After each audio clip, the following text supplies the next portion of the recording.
All right. So everyone's probably out there returning gifts right now, Yeah. hitting those after Christmas sales. Mm-hmm. But we're going to do something a little bit different today and take a deep dive into a YouTube video.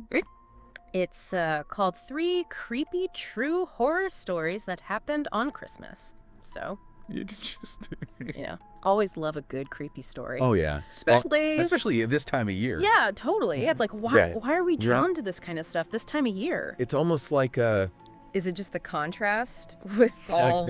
Is it the contrast between the joy and cheer of the holidays? Right. And then, like, this kind of dark side. Darkness lurking in the shadows. Exactly. I think there's something to be said for that. Like, the holidays are supposed to be about feeling safe and secure, with loved ones being all cozy at home. Yeah. And then something dark comes along and, like, just totally shatters that picture. Yeah, it's like we let our guard down a little bit, maybe. Oh, yeah, definitely. When we're, so focused on, like, celebrating and family and all that good stuff. And those stories, they, like, tap right into that, like, that primal fear. Yeah. That something could be lurking just below the surface of all this, like, holiday cheer. Yeah. Think about horror movies, right? They use suspense and foreshadowing to, like, mess with our heads. Yeah. But it's even more effective, I think, during the holidays because we're already kind of in this, like, heightened emotional state. Yeah. We're more open, maybe. More open, more trusting, more vulnerable to both real and imagined threats. Okay, well, let's get into this first story. All right. So, this guy's visiting his girlfriend's family for Christmas in Vermont. Okay. Sounds nice. Yeah, it sounds idyllic, right? Yeah. Beautiful house, secluded location. Mm-hmm. But right away, he picks up on these little things. What kind of things? Like, the father never smiles. The mother's got this, like, forced enthusiasm. Yeah. The brother's always staring at him like he's judging him. Ooh, that's little it's like gal these head. Little red flags that something's not right. Yeah. It's fascinating, like, how our brains are wired to pick up on that stuff. Yeah. Those, like, subtle cues. Yeah. Those inconsistencies in behavior. Yeah. I mean, that's like a survival instinct. Yeah. From way back when. Yeah. Our ancestors had to figure out real quick if a stranger was friend or foe. Mm-hmm. And we still have that instinct. It's like our gut is telling us something's off. Totally. Even if we don't know why. Right. And in this story, yeah, those feelings just get stronger as things go on. Oh. He sees this, like, cryptic text message from the mother to the girlfriend. Oh, wow. Asking, do you think he suspects anything yet? Okay. And then he starts noticing, like, movements late at night. Oh, no. Whispered conversations. Yeah. This feeling like he's being watched. Oh, that's creepy. You can just feel the tension building, can't you? I know. It's like you're right there with him. Yeah. You're experiencing the fear and the confusion. Yeah. Trying to figure out what's going on. Yeah. Like a puzzle. Yeah. With all these weird pieces. And that's what gets under your skin, right? Yeah. It's not about jump scares or anything. Yeah. It's the psychological torment Yeah. of being trapped in this situation. You don't understand. Right. And with these people you thought you could trust. Exactly. Yeah. And then comes the climax. Oh, no. He wakes up in the middle of the night. Yeah. And the girlfriend's father is just sitting in the corner of his room, staring at him in the dark. Oh my gosh. He freaks out, grabs his stuff, Oh yeah. and basically runs out of the house. I would too. No explanation. That image is so creepy. I know. Just sitting there in the dark. Yeah. Like it's tapping into our fears of the unknown. Yeah. Like we're wired to be afraid of what we don't understand. Yeah. And the worst part is, Yeah. we never get a real resolution. What do you mean? We don't know why they were acting so strange. Oh, really? We don't know if he was in actual danger. Oh, wow. Was it all a misunderstanding? So many questions. It's that lack of closure that really makes it stick with The you. minds crave explanations. Yeah. So when we don't get them, Yeah. it creates this unease, this like unsettled feeling. Yeah. And that's why a good horror story will leave some things unexplained. Oh, yeah, definitely. Let your imagination fill in the gaps. Yeah. That's way scarier than any answer. Totally. Yeah. Speaking of unsettling encounters, Yeah. this next story is totally different, Okay. but it's still about that feeling of vulnerability, Mm-hmm. like how easily our sense of security can be shattered, Right. even in our own homes. Especially during the holidays. Makes you think twice about leaving those cookies out for Santa. Yeah. Maybe leave the lights on too. Good idea. Yeah. It's kind of like playing on our anxieties about home invasion, isn't it? Yeah, especially during the holidays. Yeah, when we're supposed to be all safe and cozy. Yeah, exactly. Yeah. This story, it takes place on Christmas Eve.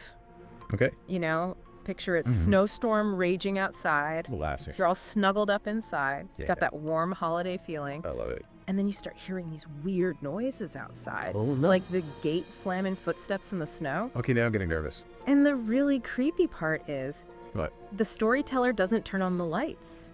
Oh, wow. So it's like the darkness itself is adding to the fear. Right, like it becomes part of the story. Yeah, exactly. And, being home alone. Yeah. That just makes it even worse. Oh, totally. It's like that primal fear of being isolated. Right. Helpless in the dark. And then we've got all these messages bombarding us during the holidays. Yeah. About safety and security. Right, like watch out for package thieves. Yeah, lock your doors. Be careful who you open the door for. Exactly. So it's no wonder these stories resonate with us. Mm-hmm. They tap into those real anxieties. So anyway, back to the story. Okay. The storyteller finally gets up the nerve to check things out. Yeah. And guess what they find? What? An intruder in the garage. Oh my gosh. Talk about a heart-stopping moment, right? I know I'd be freaking out. So they run to their parents' room, totally terrified. Yeah. But here's the really chilling detail. What's that? The intruder got in through an unlocked window. Oh, wow. So it wasn't just a random thing. Exactly, it was planned. Someone was watching the house. Yeah, waiting for the right moment. That's so creepy. And it's not just about stealing stuff. Right, it's about violating someone's space. Yeah, that sense of security we're supposed to have in our homes. And during the holidays? Especially during the holidays. It's like that darkness we were talking about. Yeah, lurking right beneath the surface of all the cheer. Right there in the middle of all the family and Yeah. togetherness. Okay, well, brace yourself because this third story, Yeah. it takes a dark turn. Oh, no. Even for our creepy Christmas theme. Okay, I'm intrigued. So we're talking about a fancy Christmas party. All right. One of those swanky events, Yeah. with wealthy families and their excited kids. Of course. And the main attraction. Santa Claus. It's interesting, though, isn't it? What? Like how even a setting like that, Yeah. with all the joy and celebration, Mm-hmm. there's still that potential for something dark to happen. Yeah, it's like a reminder that evil doesn't take a holiday. Right? Even in the most joyous settings. Exactly. So in this story, Yeah. the guy who's supposed to play Santa, Mm-hmm. he goes off to change into his costume. Okay. Everything seems normal. Yeah. Kids are running around all excited. Cute. Adults are sipping their cocktails. Sounds festive. And then the Santa walks in, Yeah. but something's just off about him. Like what? The costume looks cheap. Okay. He's moving kind of awkwardly, Yeah. and his voice, Oh, it just doesn't sound right. I know that feeling, like when your gut tells you something's wrong. Yeah, but you can't quite put your finger on it. Yeah.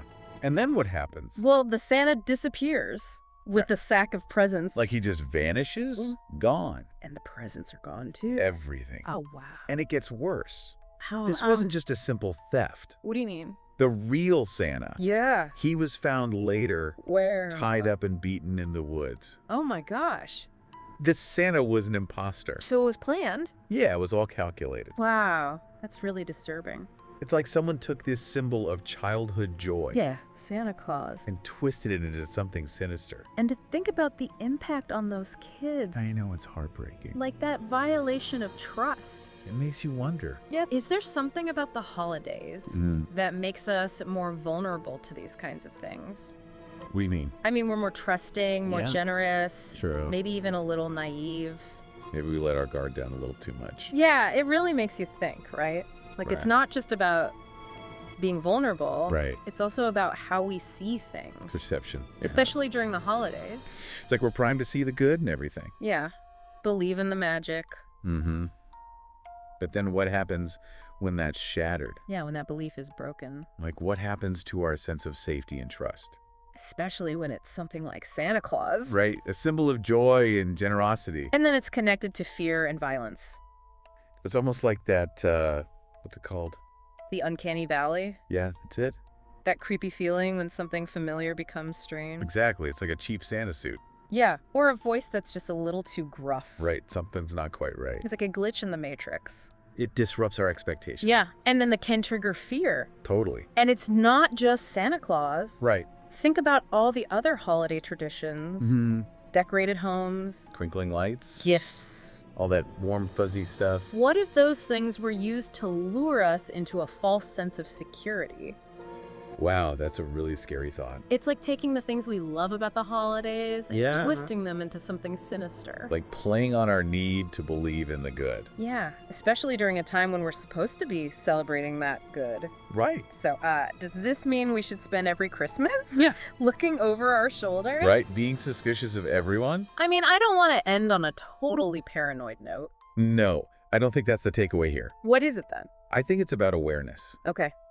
Like being mindful of the fact that there's darkness out there, Yeah. but not letting it consume us. So we can still enjoy the holidays. Right. Still embrace the joy and generosity. But just be aware of the shadows. I like that. Be aware of the shadows, not let them control us. Right. Just acknowledge that they exist. So maybe that's a good takeaway for everyone listening. Yeah. As you enjoy the rest of the holiday season, remember to soak in all the good stuff. The joy, the togetherness. But also keep your wits about you. Trust your gut. If something feels off, Yeah. Don't ignore those feelings. hey, maybe keep a nightlight on. Just Just in case. I feel it is. Until next time, stay curious and stay safe out there.